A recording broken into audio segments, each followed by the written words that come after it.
বাংলাদেশ নিয়ে যারা ষড়যন্ত্র করবে, বাংলাদেশের বিরুদ্ধে যারা দাঁড়াবে, তারা এদেশের 18 কোটি মানুষের শত্রু।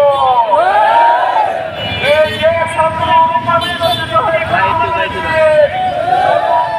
কারো কারো মনে খায়েশ জন্মেছে, বাংলাদেশের মানুষের বিরুদ্ধে তারা যুদ্ধ ঘোষণা করছে। আমরা নির্বাচনের আগে গণভোট দেশের 18 কোটি মানুষের হৃদয়ের দাবি, সনদের আইনি ভিত্তি এদেশের মানুষের হৃদয়ের দাবি।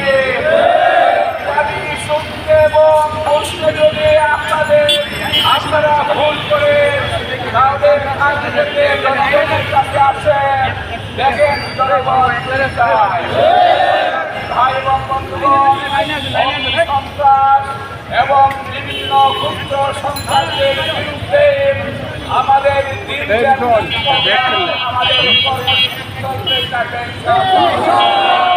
পর্যায়ে কথা বলছেন ঢাকা মহানগরী শ্রমিক কল্যাণ ফেডারেশনের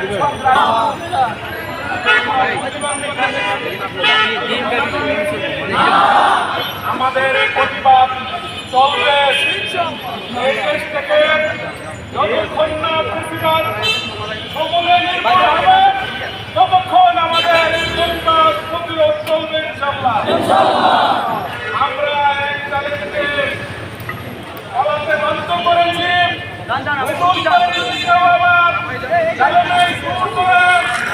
আপনাদেরও সেই পথে যেতে হবে ইনশাআল্লাহ। এদেশের দেশপ্রেমিক জনতা আগামী দিনে